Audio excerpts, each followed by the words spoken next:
Kita dikelilingi dengan kesempurnaan dalam keberagamaan di sekeliling kita, terutamanya jika kesempurnaan itu adalah apa yang kita lihat melalui perkongsian di media sosial. Kesempurnaan yang menyebabkan kita terpaksa menyembunyikan ketidaksempurnaan apa yang kita rasa dalam diri. Salahkah jika Ramadan sebagai bulan yang penuh dengan segala nikmat, dengan segala tawaran hebat daripada Allah Subhanahu Wa Taala sebesar Lailatul Qadar, tiba-tiba ia hadir dengan ketidaksempurnaan perasaan kita yang tidak dapat memperlihatkan rasa bersemangat dan gembira dengan kedatangan Ramadan, disebabkan oleh cabaran-cabaran, masalah-masalah yang bersifat begitu peribadi, dan kita tidak ada tempat yang selamat untuk meluahkannya, melainkan hanya antara kita dengan Allah.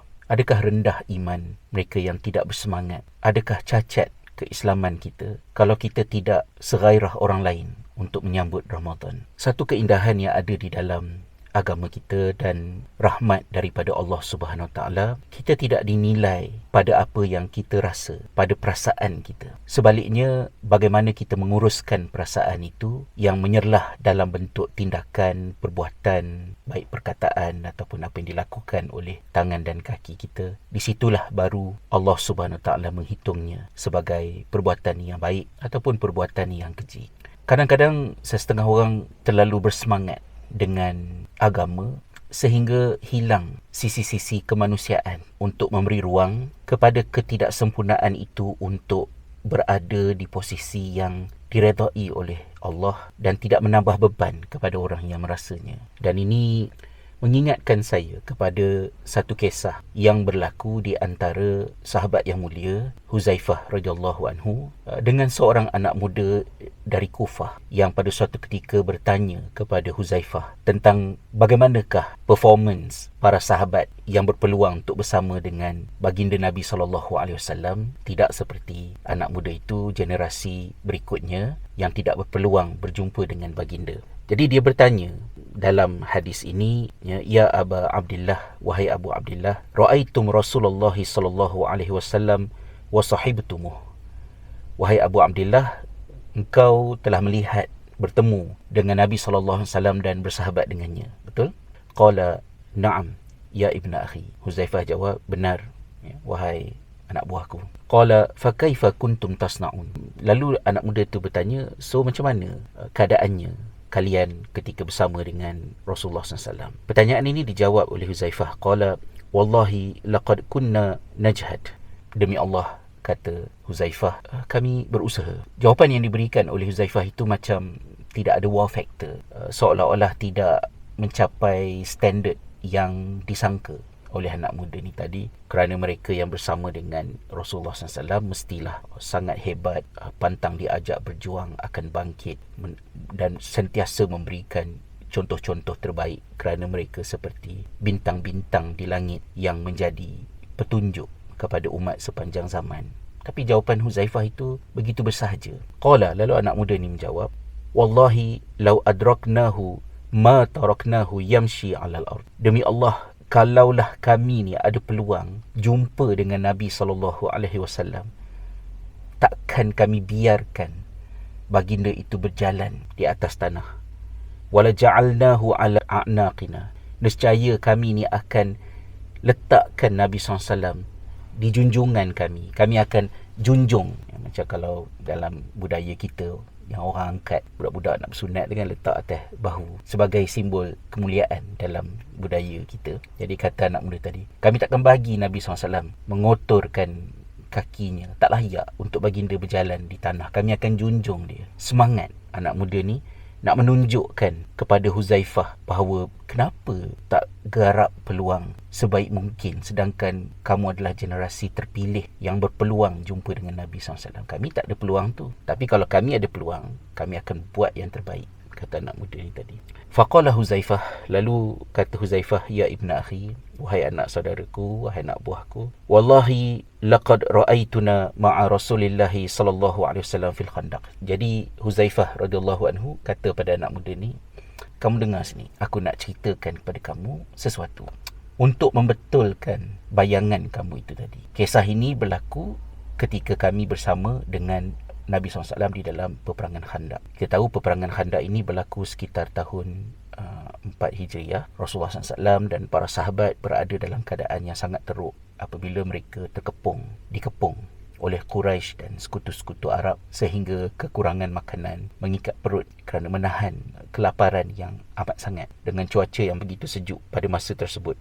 Pada satu daripada malam-malam kepungan tersebut, Rasulullah SAW mendirikan solat. Thumma altafata ilaina. Kemudian Nabi SAW mengalihkan pandangannya kepada kami. Faqala man rajulun yaqumu fayanzur lana ma fa'alal qaum. Rasulullah bertanya kepada kami, siapa di kalangan kamu seorang pejuang, seorang yang berani untuk menjadi mengintip kaum Quraisy itu, musuh-musuh itu, untuk membekalkan maklumat kepada kami. Yashrutu lahu Rasulullah sallallahu alaihi wasallam annahu yarji'u adkhalahu Allahul jannah. Dan Nabi SAW menawarkan kepada para sahabat, siapa yang sambut seruan Nabi ini, Rasulullah SAW secara spesifik dan peribadi menjanjikan untuknya syurga. Satu tugasan yang berbahaya dan juga tugasan yang amat mencabar untuk dilakukan kerana para sahabat ketika itu berada di dalam keadaan yang penat, dalam keadaan yang exhausted, letih pada masa tersebut. Dan kita tahu pada ketika perang Khandaq itu, para sahabat yang hebat, Abu Bakar, Umar, Uthman, Ali dan ramai lagi pada masa tersebut ada bersama. Tetapi bila Nabi SAW memanggil mereka, kata Huzaifah, fama qama rajul, tak ada seorang pun bangun, tak ada sesiapa pun yang, aku ya Rasulullah, biar aku yang tunaikan. Macam yang mungkin kita biasa dengar dalam kisah-kisah lain yang kita lebih biasa dengar. Thumma shalla Rasulullah sallallahu alaihi wasallam hawiyan minal lail. Dan kemudian Nabi sallallahu alaihi wasallam solat semula. Dan selepas solat itu, thumma altafata ilaina, Rasulullah sekali lagi berpaling kepada kami. Faqala man rajulun yaqumu fayanzur lana ma fa'alal qaum. Sekali lagi Rasulullah SAW memberikan tawaran yang sama dan memberikan isyarat tentang bukan sahaja syurga tadi, malah kalau pergi itu selamat. Seandainya takut punca, tak ada siapa yang berani untuk menawarkan diri, Rasulullah memberikan jaminan, memohon kepada Allah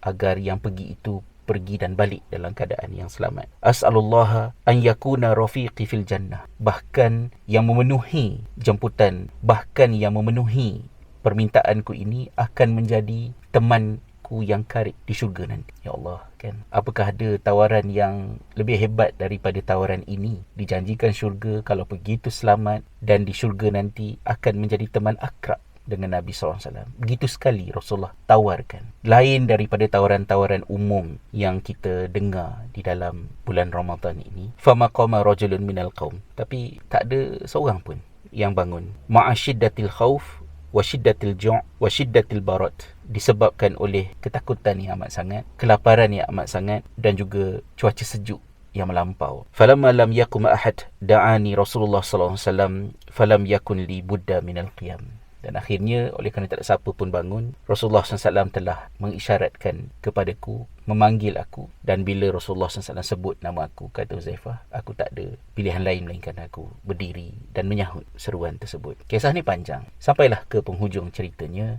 Huzaifah pergi menyelinap masuk ke dalam kumpulan kaum Quraisy, dan apabila mereka mengesyaki kalau ada spy daripada orang-orang Muhammad SAW itu, dan Huzaifah menunjukkan kepintarannya pada masa tersebut, adalah di dalam sirah yang kita boleh baca. Tetapi apa yang ingin saya kongsikan dalam kisah kita pada kali ini ialah tawaran-tawaran yang begitu hebat daripada Nabi SAW itu, ada masa-masanya para sahabat ini tidak menyahutnya disebabkan oleh faktor-faktor yang sangat manusiawi. Faktor-faktor yang tidak menjadikan sahabat itu hina. Cuma mungkin boleh kedengaran seperti tak mencapai standard kalau kita terperangkap di dalam sangkaan pertanyaan budak muda yang mempertikaikan keselambaan Huzaifah pada mengungkapkan komitmen mereka dengan Nabi SAW sebagai generasi sahabat ni tadi. Jadi kita jangan hilangkan ruang-ruang kemanusiaan dalam agama kita sehingga kita mengejar kesempurnaan yang akhirnya menyebabkan yang merebak hanyalah kepura-puraan, kemunafikan dan memandang hina sesama kita dalam keadaan agama jauh daripada apa yang kita bayangkan. Kita manusia biasa. Bahkan di dalam surah Al-Baqarah sendiri, Allah Subhanahu Wa Taala mengungkapkan sesetengah perkara yang berat ini sebagai sesuatu yang kita tidak suka. Bila Allah memerintahkan perang, kita bukan manusia yang suka dengan peperangan. Tapi apabila perang itu satu keperluan, ia dibuat. Kutiba alaikumul qital wa huwa kurhul lakum. Difardukan, diwajibkan ke atas kamu itu perang, dan ia sesuatu yang kamu tidak suka. Allah sendiri yang sebut di dalam Al-Quran. Seandainya kedatangan Ramadan, kita di peringkat individu ini tidak mempunyai semangat yang sehebat orang lain, tidak mengapa. Asalkan perasaan itu kita tidak larut keterlaluan sehingga melanggar perkara yang paling asas, kerana ada baseline dia. Walaupun mungkin kita tak boleh nak khatam Quran 30 juzuk, kita tak sempurna nak boleh tarawih 20 rakaat macam orang lain, macam dulu-dulu panjang-panjang, baseline dia kita kena jaga, iaitu yang wajib-wajib ni, solat 5 waktu tak boleh tinggal, yang paling utama, dan kemudian puasa ni tadi. Itu yang paling kita kena letakkan di tahap ni. There's nothing lower than that. Kalau bawah daripada itu, kita beralih kepada kemurkaan Allah Subhanahu Wa Taala. Yang penting kita cuba buat lebih daripada biasa. Kalau tak 30 juzuk, lebih daripada bulan-bulan yang lain. Sehingga akhirnya kita dapat merasakan Ramadan itu merawat kita. Ramadan itu membuka hidup kita untuk rahmat Allah itu masuk.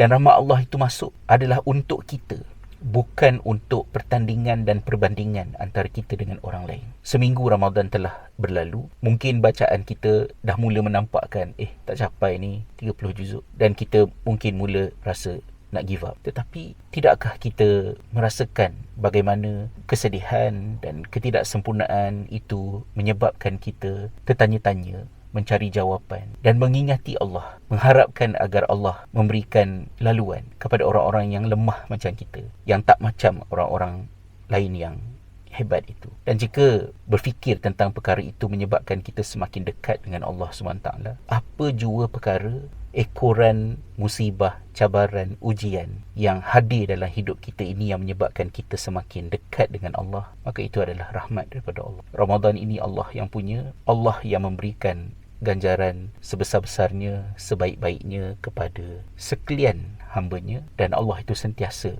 amat dekat dengan kita, lebih dekat daripada urat-urat di tengkuk kita ini. Maka janganlah berputus asa dengan kekurangan yang ada pada diri kita. Dan ingatlah, walaupun ayat itu adalah kata Allah SWT kepada Nabi Muhammad SAW, tapi kita renungkan juga bila mana Allah sebut ma wadda'aka rabbuka wa ma qala. Allah tidak tinggalkan kita bila kita diuji, bila kita rasa macam tak ada harapan, bila kita rasa macam dunia ini terus-menerus melukakan, menggelapkan perjalanan hidup kita. Jangan kita pergi ke daerah berburuk sangka dengan Allah, menyangkakan bahawa Allah meninggalkan kita, mengabai kita. Tetapi setiap ujian yang datang daripada Allah SWT itu adalah untuk meningkatkan kebaikan pada diri kita. Walal akhiratu khairul laka minal ula. Kerana sesungguhnya akhirat itu lebih baik daripada dunia ini, dan kita perlu kekal mentaati Tuhan, bukan hidup menyembah perasaan sampailah kita boleh mati dengan husnul khatimah, meninggalkan dunia yang tidak sempurna ini, dan kita sampai ke daerah kesempurnaan yang diungkapkan oleh Allah SWT sebagai Darussalam, negeri yang sejahtera, yang tiada lagi kesedihan, kesakitan dan semua perkara yang mendatangkan hari-hari yang rumit dalam kehidupan kita di dunia. Semua itu dah tak ada. Kita akan berada di Darussalam. Urusalah agar di bulan Ramadan ini hati kita disentuh oleh rahmat Allah SWT, dan kita masuk ke syurga Allah SWT sebagai hamba-Nya yang diredai. InsyaAllah. Amin ya Rabbal Alamin.